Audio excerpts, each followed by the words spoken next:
Assalamualaikum warahmatullahi wabarakatuh. Welcome to Tugas Fisika.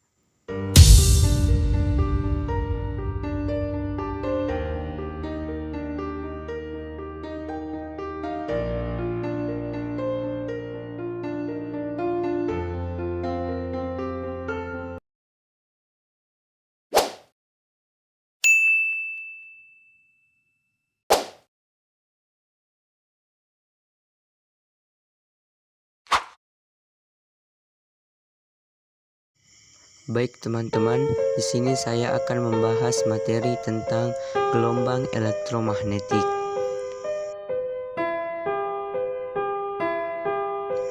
Bersama saya Aksan, kelas 12 IPA 1, angkatan 16, Quantum Generation. Guru Mapel Sri Purnamasari, SSI.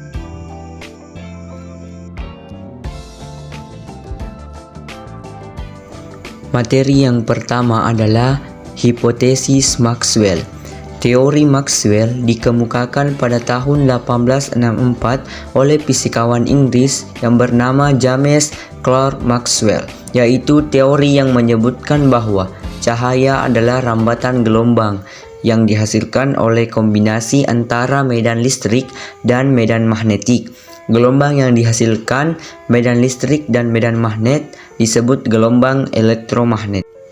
Materi selanjutnya yaitu Maxwell mengemukakan sebuah hipotesis yang berbunyi perubahan medan magnet dapat menimbulkan medan listrik dan sebaliknya, perubahan medan listrik dapat menimbulkan medan magnet.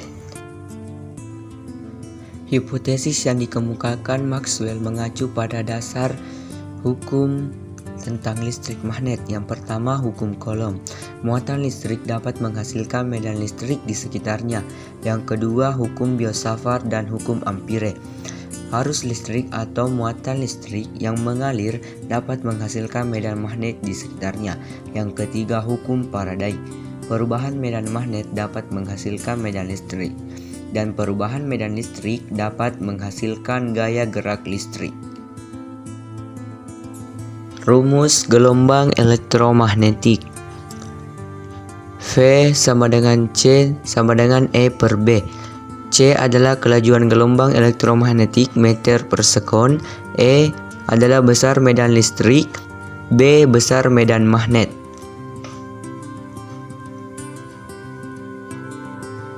Sifat gelombang elektromagnetik. Yang pertama, tidak memerlukan media rambat. Yang kedua, termasuk gelombang transversal dan memiliki sifat yang seperti gelombang transversal. Yang ketiga, tidak membawa massa namun membawa energi. Energi yang dibawa sebanding dengan besar frekuensi gelombang. Yang keempat, medan listrik selalu tegak lurus terhadap medan magnet. Yang kelima, memiliki momentum. Dan yang keenam, dibagi menjadi beberapa jenis.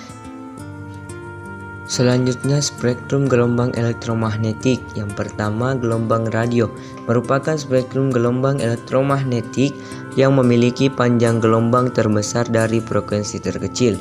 Gelombang ini menghasilkan elektron pada kawat pengantar. Elektron tersebut nantinya menghasilkan arus bolak-balik pada kawat. Spektrum yang kedua adalah gelombang mikro, merupakan spektrum gelombang elektromagnetik yang memiliki frekuensi terkecil kedua setelah gelombang radio. Frekuensinya adalah 1010 Hz dengan panjang gelombang 3 mm. Gelombang mikro dimanfaatkan untuk deteksi bawah laut menggunakan radar. Spektrum yang ketiga adalah sinar inframerah. Frekuensi lebih besar daripada gelombang mikro. Frekuensi sinar inframerah berada pada rentang 1011 Hz sampai 1014 Hz yang diaplikasikan pada kehidupan sehari-hari, misalnya pada bidang kedokteran, terapi saraf. Spektrum gelombang elektromagnetik yang keempat adalah cahaya tampak, yang memiliki warna merah, jingga, kuning, hijau, biru, nila, dan ungu merupakan bentuk cahaya tampak. dengan frekuensi 1015 Hz dengan panjang gelombang 400 sampai 800 meter. Spektrum gelombang elektromagnetik yang kelima adalah sinar ultraviolet, yang disingkat dengan sinar UV, merupakan gelombang elektromagnetik yang memiliki frekuensi 1015 sampai 1016 Hz. Panjang gelombang sinar UV adalah 10 sampai 100 mm. Yang keenam adalah sinar X. Sinar X merupakan spektrum gelombang elektromagnetik dengan frekuensi atau energi terbesar kedua setelah sinar gamma. Frekuensinya adalah 1016 sampai 1020 Hz, ditemukan oleh William Röntgen dan diaplikasikan untuk meronsen tulang-tulang. Yang ketujuh, sinar gamma merupakan spektrum gelombang elektromagnetik dengan energi tertinggi. Hal ini dikarenakan frekuensinya 1020 sampai 1025 Hz, diaplikasikan untuk terapi tumor.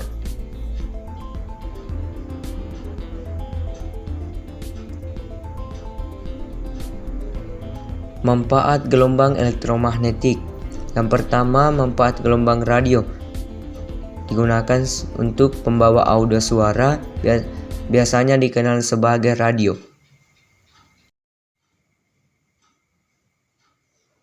Manfaat yang kedua adalah gelombang mikro.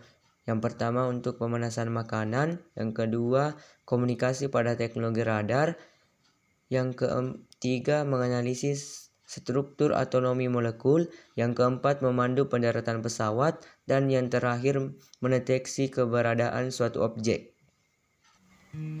Yang ketiga adalah sinar inframerah. Manfaat untuk terapi fisik, misalnya menyembuhkan penyakit cacar dan encok. Yang keempat, cahaya tampak. Sinar laser digunakan di bidang telekomunikasi untuk menyalurkan suara, gambar, atau sinyal melalui serat optik.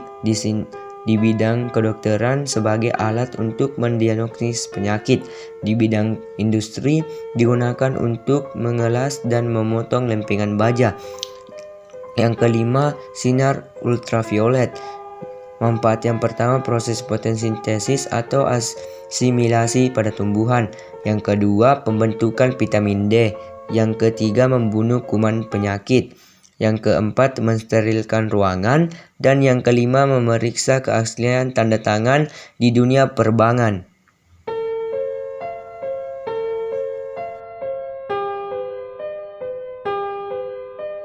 Enam adalah sinar X. Manfaat yang pertama, memotret organ-organ dalam tubuh seperti jantung dan paru-paru. Yang kedua, menganalisis struktur bahan atau kristal. Yang ketiga, mendeteksi keretakan atau cacat pada logam. Yang keempat, meriksa barang-barang di bandara. Yang terakhir, pada sinar gamma. Manfaat untuk terapi kanker, sterilisasi peralatan rumah sakit. Yang ketiga, sterilisasi makanan kemasan. Dan yang keempat, pembuatan varietas tanaman unggul tahan hama, mengurangi populasi hama.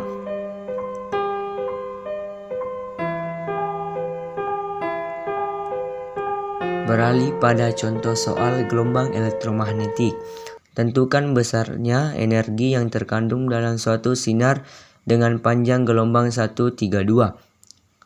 Berikut pembahasannya.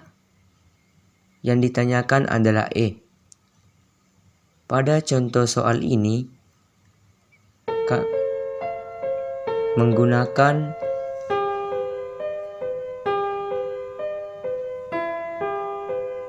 pembahasan tentang hukum Planck, yang dimana E sama dengan H per C per lambda. Jadi energi yang terkandung dalam sinar tersebut adalah 1,5 dikali 10 minus 18 Joule.